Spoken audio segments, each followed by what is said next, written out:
Santa Fe bought 85 GP30s from EMD. Here are 5 of these machines of the 1962 era. They were a direct competitor of the General Electric's U-25B introduced in 1960.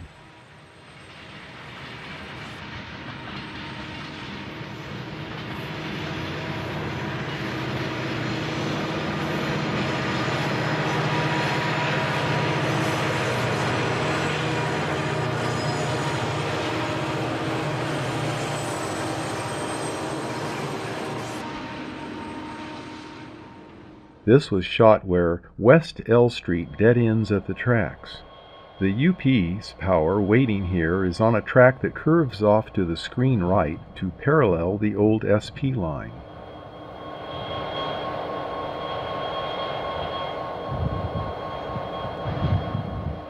In 1964 and 1965, Santa Fe bought 161 of EMD's GP35 diesels painted in this original scheme that was predominantly blue with yellow accents.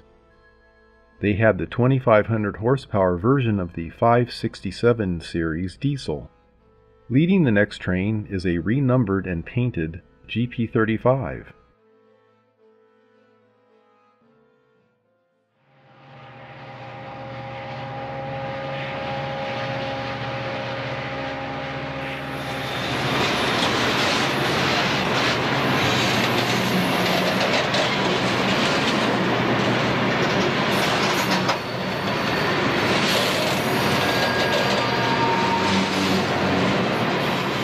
The tracks running across the lower screen are Southern Pacific tracks.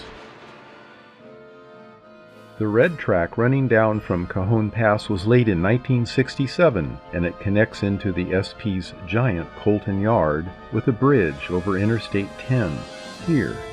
In this case, the interstate was finished a few years before the SP's Palmdale cutoff up to Cajon Pass, before the SP's Palmdale cutoff line running through Cajon Pass. This train has been over Cajon Pass, and it has crossed over the Interstate 10 to curve down into SP's Colton Yard. It's pulled by a pair of leading SD45s and a pair of GE B30-7 units. Back in the distance, you can just make out cars on the Interstate 10 highway.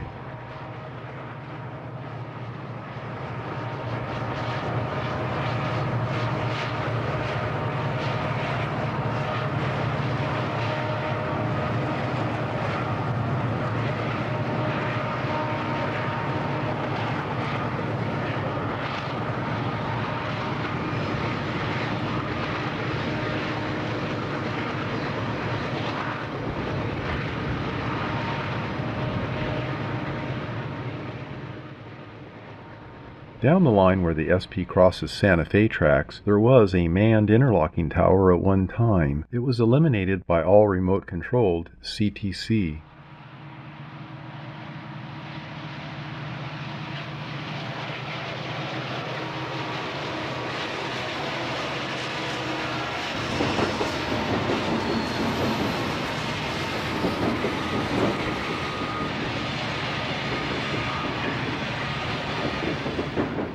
Led by SP's GP35 number 6521, is an eastbound heading to the next crew change at Yuma, Arizona. Behind it is 4135, an older GP20. Let's jump up to the point on Cajon Pass where, in blue color, the downhill, steeper track diverges from the uphill eastbound track. The red track is a single-track SP line. We'll start with a UP train working its way eastbound up the 2.2% grade on the north track. The third diesel is one of the remarkable DDA 40Xs. We'll watch a few more uphill trains from here.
This is a train headed downhill on the steeper south track.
If you noticed a few SP trains in the background, they are on the Palmdale cutoff line, laid in 1967 to help trains bypass going through crowded Los Angeles on the way to the Tehachapi line by way of Palmdale and Mojave, California.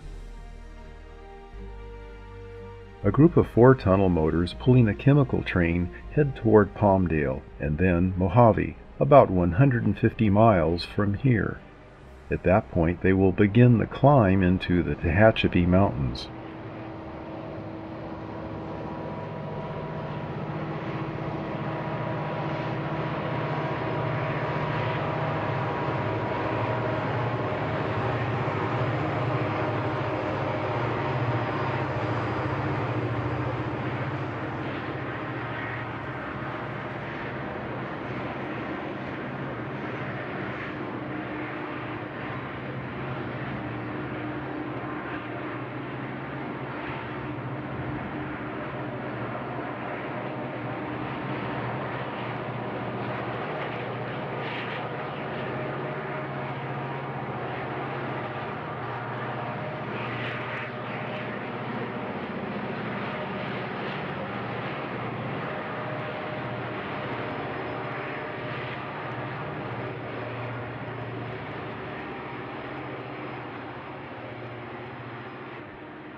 Here, a leading UP 1976 built SD40-2 teams up with an SP SD40R with its L-shaped front window. Also is a trailing SD45T-2.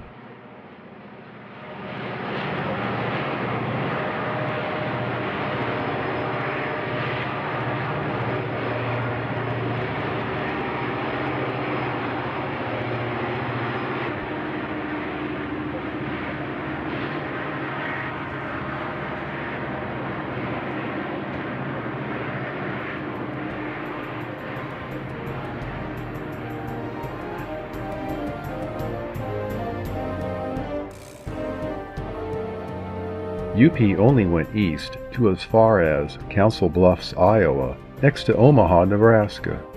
For many years it used the Chicago and Northwestern Railroad to run to Chicago, the nation's rail hub.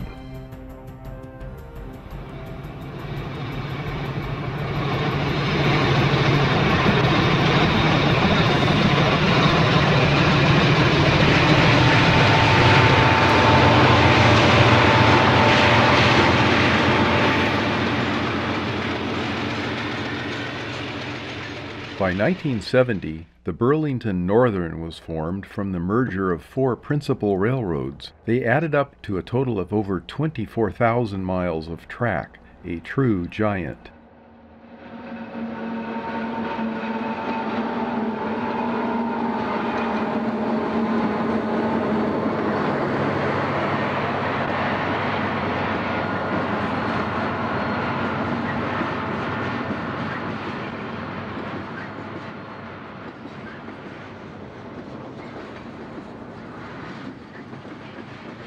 This massive new system was a big threat to the ailing Southern Pacific and even the healthy Union Pacific, plus many other lines for that matter.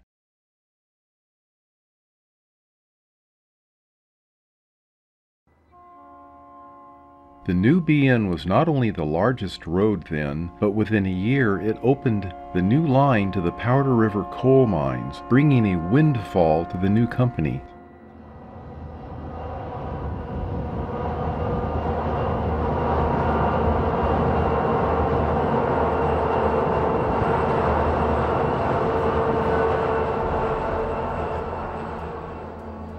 This coal train may well be one of those early coal trains.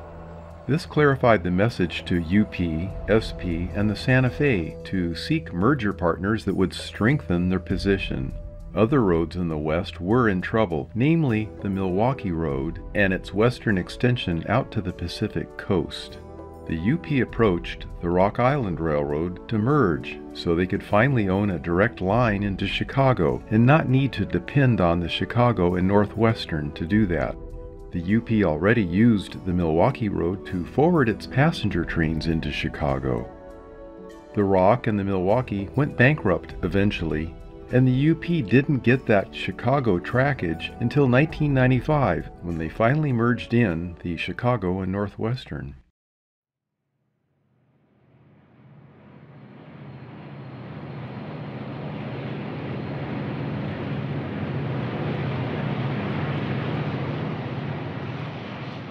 Next up is SD45 number 21. It leads DD35B and a DD35A, the DD standing for double diesels.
While many railroads spent more efforts on attempting mergers than on improving their property, the UP was looking for ways to move freight faster and more efficiently, and better compete with other railroads and highway trucks. Their theory and ultimate goal was that they needed 3 unit sets of power to generate 15,000 total horsepower. At the time, they were using 5 3,000 horsepower units to do the same thing. Fewer units meant better efficiency as long as they could generate the 15,000 horsepower. By May 1965, EMD provided 4 cabless booster units named DD35. They were rated at 5,000 horsepower each. In short, they were 2 2,500 horsepower conventional GP35s spliced into one long frame and using a pair of 4-axle trucks. After the first batch, UP decided these units needed full cabs as A units to make assignments more flexible. The DD35 used 2 EMD 567 D3A diesel engines. 567 is the cubic inches of one cylinder. Each 567 had 16 cylinders for a total of 9,067 cubic inches per motor. As large as that seems, EMD could not squeeze more power out of the basic 567 series motor. So how could UP finally get their 15,000 horsepower from only 3 units? They had already tried Alco and GE solutions to the problem.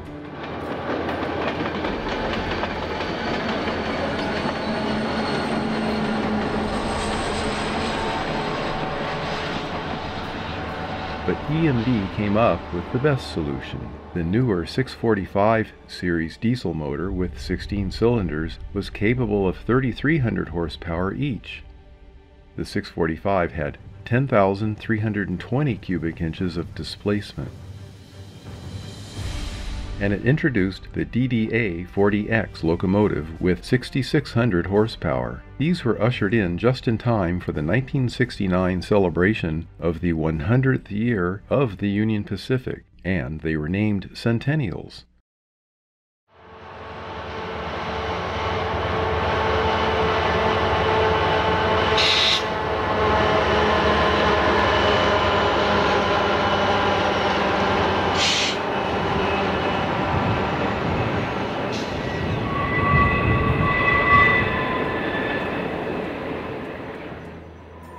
This model was the solution to that 15,000 horsepower 3-unit set.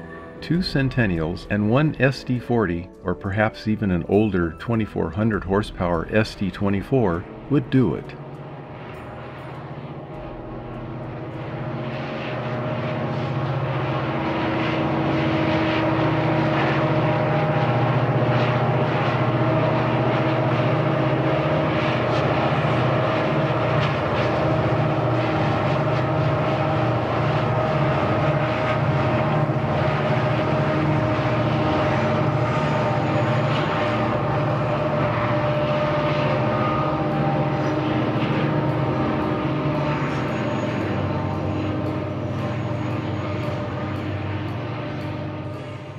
As wonderful as these 1969 Centennials were, we can briefly look back to a prior art from General Electric.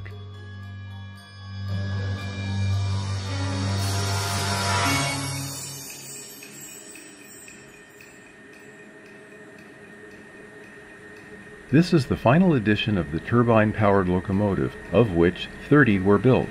This was an 8,500 horsepower monster. It even had an auxiliary 850 horsepower diesel just as a starter motor. The turbine was housed in the second unit along with electrical generating equipment to drive all the traction motors. The last portion in some cases was a repurposed 800 class steam engine tender converted to carry all the fuel. These were used from 1961 to 1969 when the Centennials suddenly made them all unnecessary.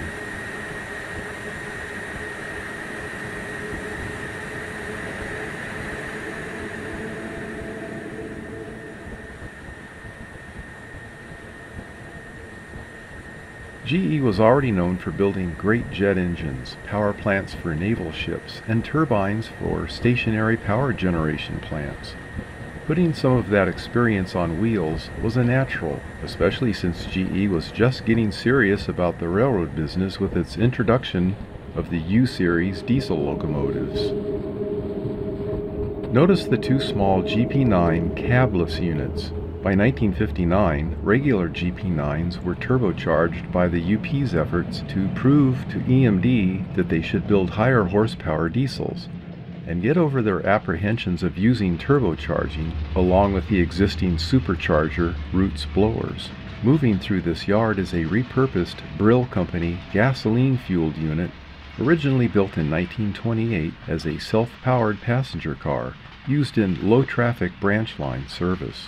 In this view, UP was using it as a rebuilt rail defect testing car using magnetic sensing wheel sets between the power trucks. Let's watch this half-jet, half-locomotive run by with its jet-like howl. None of the turbines or any of the DD-35s were preserved.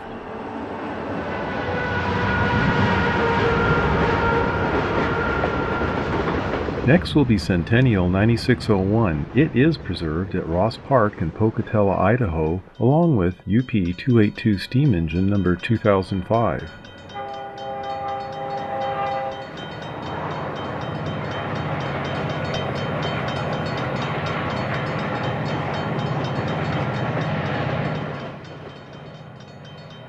Spliced between 2 Centennials was a dynamometer test car testing the new units in service. We are somewhere in Wyoming where UP's traffic was the most dense.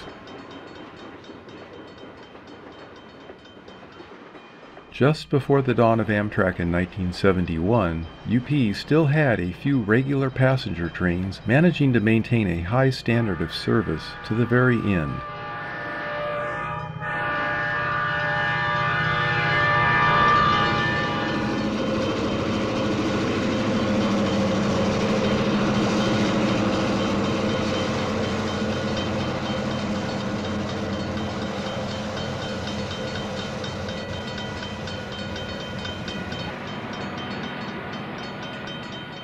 What is not to like back in this era? Interesting power, open auto-rack cars, box cars that were calling cards for so many falling flags, all topped off with a trailing caboose. We'll return to the Cajon Pass area for more mountain railroading.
After running downhill toward San Bernardino Yard, we'll look at some of the power there.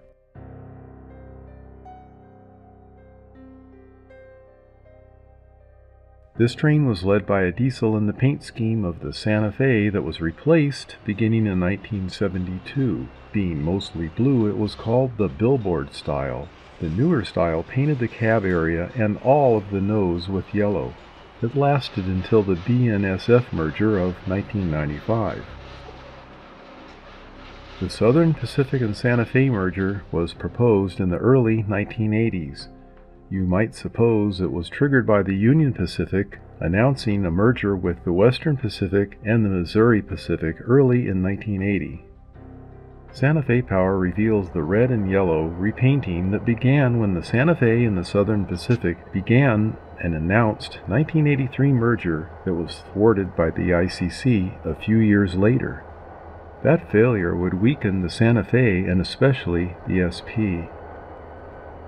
San Bernardino Yard and Station was a Santa Fe built property that was also used by the trackage rights guest, the Union Pacific. It had major facilities in this era to not only maintain but completely rebuild Santa Fe Power. Here we find 3 DD-35s waiting for an assignment with North Mount Vernon Avenue in the background.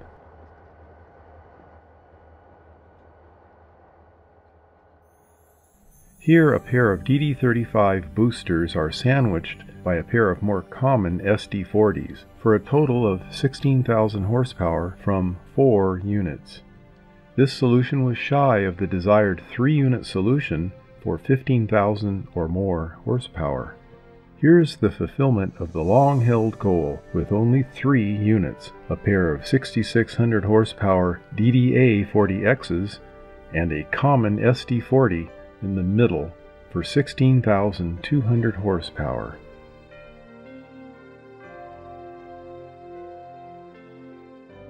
Next we'll see 6934 leading a UP train passing under the natural crossover a few miles compass south of Victorville, California.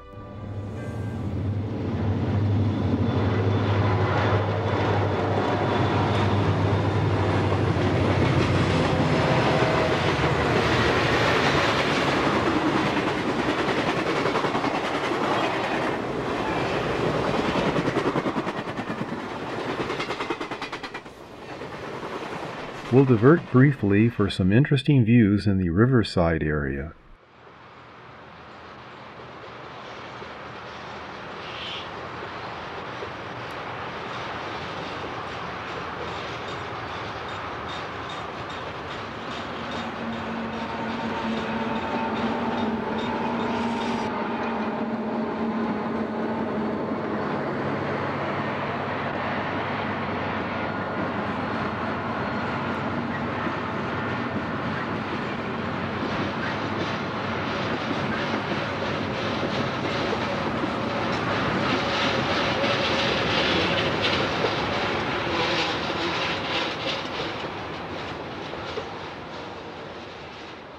One thing railroads were always good at was unit trains. This is the UP's famous pig train that brought pigs to a meat packing plant in Vernon, California.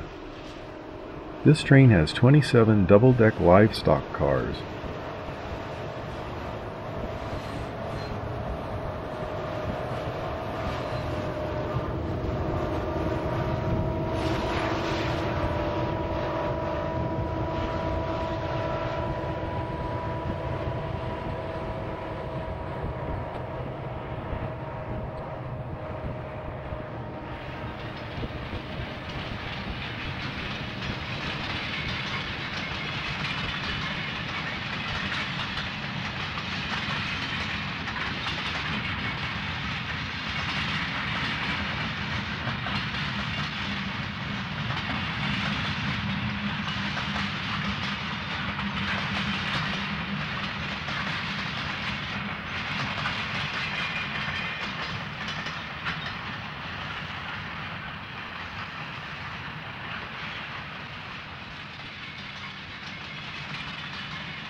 Caboose duty was a bit tough in heated summer months, with the caboose doors and windows wide open for ventilation.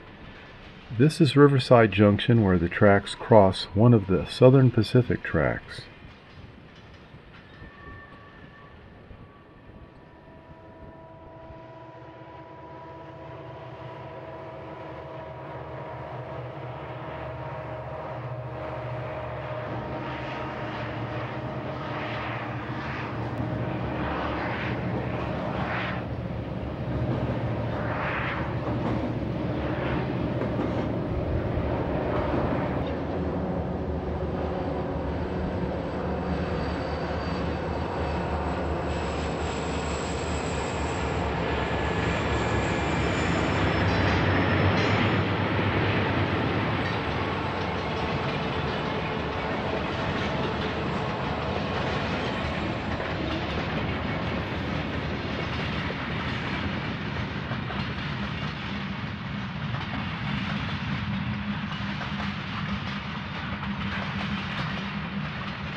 We'll return to Cajon Pass to an area where Interstate 15 and Highway 138 cross each other.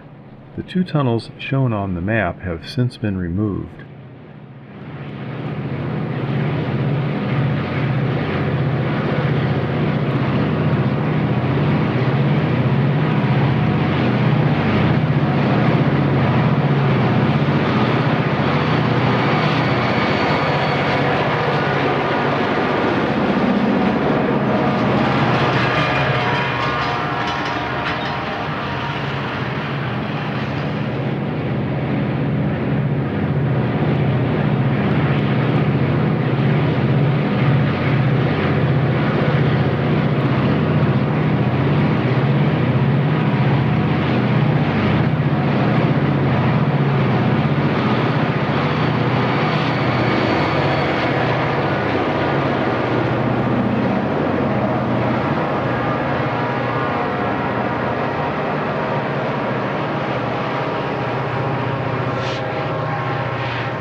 Santa Fe train grinding uphill on the north track just crossed under Highway 138 with the famous Mormon Rocks in the distance.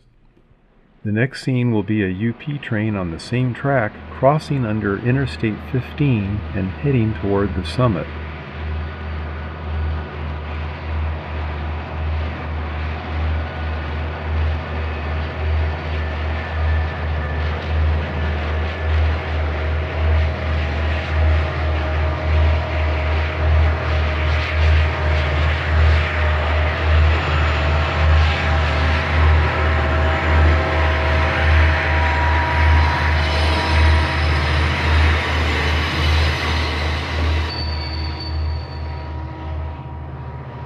And now, several eastbounds on that last mile to the summit at 3,800 feet.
Ah yes, the rude rail fan.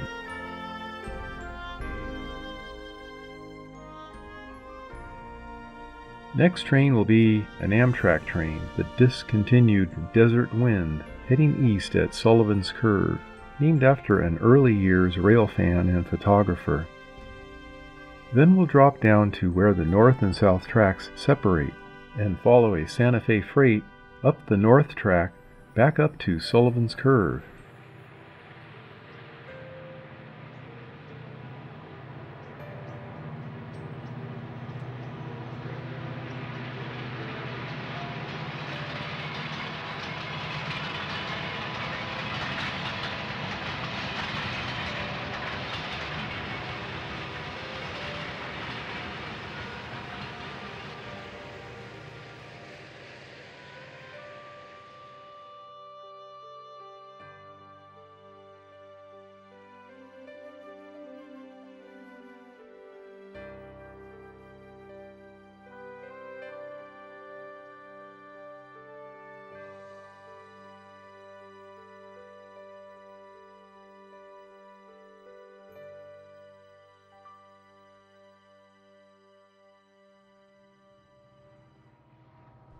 The failed Santa Fe and SP merger colors of red and yellow decorate half of the 6 units up front.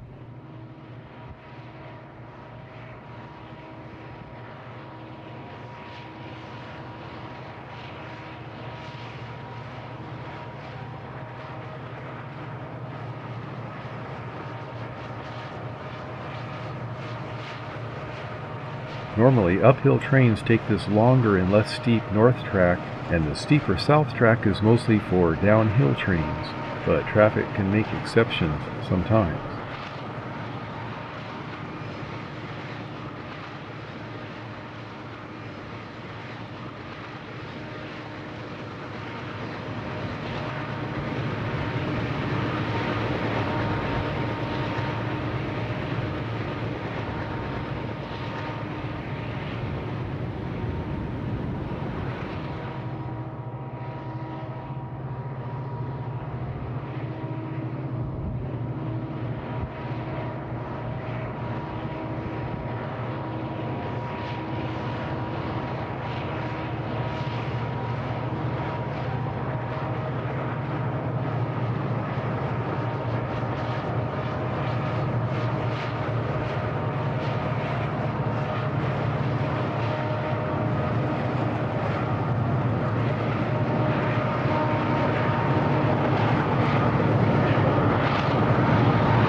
Be sure to like and subscribe to our channel. It helps bring more fine material to YouTube. There's lots more to see in the full DVD available on our website, and thanks for watching.